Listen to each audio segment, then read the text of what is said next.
కానీ ఈరోజు సనాతన ధర్మం మీద బాగా చర్చ జరుగుతుంది. పవన్ కళ్యాణ్ లాంటి వాళ్ళు కానీ అందరూ సనాతన ధర్మాన్ని ముందుకు తీసుకొస్తున్నారు. అదే గొప్పది, అదే నిలబెట్టింది భారతదేశాన్ని. దాన్ని మీరు ఎలా? ఇప్పుడు సనాతన ధర్మ అంటే అక్యుములేటెడ్ ధర్మాస్, అంటే పురాతనం నుంచి ఇప్పటి వరకు మనం అనుసరించిన ధర్మం. ఫర్ ఎగ్జాంపుల్ మీకు చెప్పాలంటే, ఒక రోజున ఒక అమ్మాయిని ఆ ఊరి పెద్దను లేకపోతే ఆ ఊరిలో ఉండే ఒక ఆయన అనుభవించిండనంటే, పెద్ద ఆయన అనుభవించింది కాబట్టి వదిలేయండి, ఒకరోజు అది ధర్మం. అవును. ఇంకొక రోజున చరణదాసి అని ఉంటుండే ఆ ఊర్లో సద్బ్రాహ్మడు ఒక 7 రాత్రులు తనతో గడిపితే అది గొప్ప. ఇవన్నీ జరిగినాయి నిజంగా. ధర్మమే అంటే ఆ సద్బ్రాహ్మణుడి చేతిలో తను అనుభవించడం అనేది ఆమెకు గొప్ప, ఆయనకు గొప్ప కాదు. అది సాంప్రదాయాల్లో ఉంది. తర్వాత ఒక భర్త చనిపోయిన ఎందుకు భార్య కూడా చనిపోయే సతీ సహగమనం ఒకనాటి ధర్మం. అటు తర్వాత ఏమైంది, భర్త చనిపోతే వైధవ్యం. ఇలాంటి ధర్మాలు మారుకుంటూ వచ్చినాయి. పురాతన ధర్మంలో ఇంకో వేరే ఏమంటారు, మనం ఇప్పుడు అది అనార్కిక్ అనుకోవడానికి ఉంటుంది. కానీ ఇప్పటి ధర్మ ఏంటి, ఒకడు రేప్ చేసిండు ఆ అమ్మాయిని ఏమన్నా అన్నాడంటే ప్లేస్ కాల్చి పడేసేదాకా వచ్చింది చట్టం. ఇప్పుడు మన ఢిల్లీ సోదరి నిర్భయ చట్టం వచ్చింది.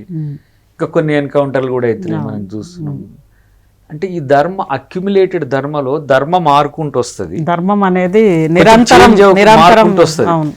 ఇది డెమోక్రటిక్ సనాతన ధర్మ. కానీ 2025లో కూడా 2025 BCది అనుసరించడం అనేది ధర్మ కాదు. 2025 సంవత్సరాల క్రితంది కూడా ఇప్పుడు ధర్మ అవడానికి లేదు, ఇప్పుడు మారింది. కానీ హిందూ ధర్మం ఎప్పుడు కూడా డెమోక్రటిక్గా మారుకుంటూ వస్తున్నది. అనార్కిక్గా ఉండేదాన్ని మనం ప్రశ్నించాలి. ఇప్పుడు ఎవరైనా ఊర్లో ఒక ఆడబిడ్డను ఒకరి దగ్గరికి ఒక 7 days ఇప్పటికే బసివిని ఇలాంటి సాంప్రదాయాలు కదా, జోగిని బసివిని దేవదాసి, ఈ కల్చర్ ఎరాడికేట్ అవుతున్నది. మూఢనమ్మకాలు కూడా మారుతున్నాయి. వీటిని హిందూ ధర్మానికి కట్టిపెట్టిండ్రు కాదు. ఎవడో చేసే తప్పుకు హిందూ ధర్మానికి కట్టుబెట్టడం కాదు.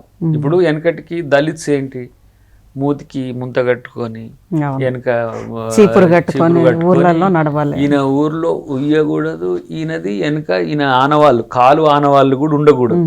ఇది కానీ దళిత్స్ ఇప్పుడు అట్లా ఉన్నారా? సో సనాతన ధర్మలో అనార్కిక్ అంతా కూడా ఎలిమినేట్ చేసుకుంటూ వచ్చింది ఏంటి అని అంటే కాన్స్టిట్యూషన్, రాజ్యాంగం అధునాతనమైన సనాతన ధర్మ.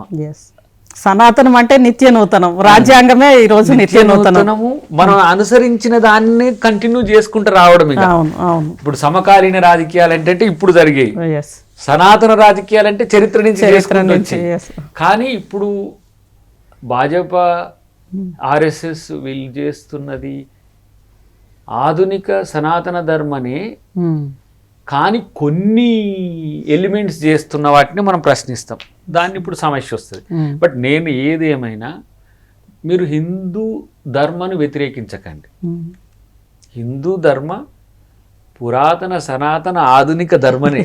రాజ్యాంగమే 70% హిందూ ధర్మమే ఉంటుంది. ఆయన 20% అంబేద్కర్ గారు మనలో ఉండే కల్చరల్ ఇవిల్స్ను ఎరాడికేట్ చేయడానికి ఆయన 20% వాడిండు.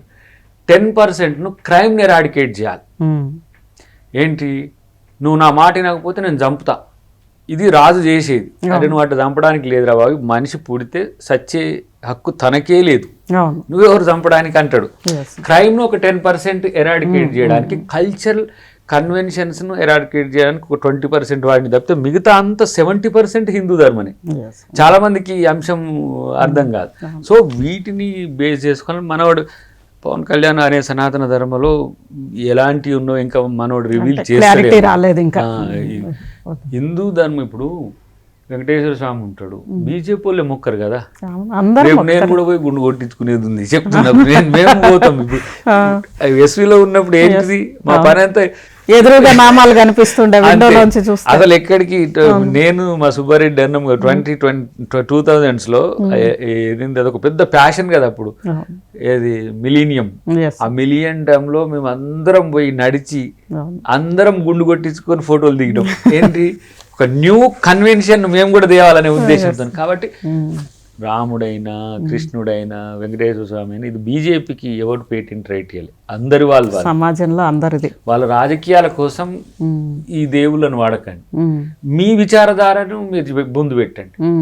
బీజేపీ ఐడియాలజీ ఏంది, కాంగ్రెస్ ఐడియాలజీ ఏంది, బీఆర్ఎస్ ఐడియాలజీ ఏంది, వైసీపీ ఐడియాలజీ ఏంది, టీడీపీ, వీటి మధ్య పోరు తప్పితే మతాల మధ్యన వైరం కాదు. కాబట్టి చూద్దాం రేపటి రోజు ఇంకేం బీజేపీ చేస్తుందో.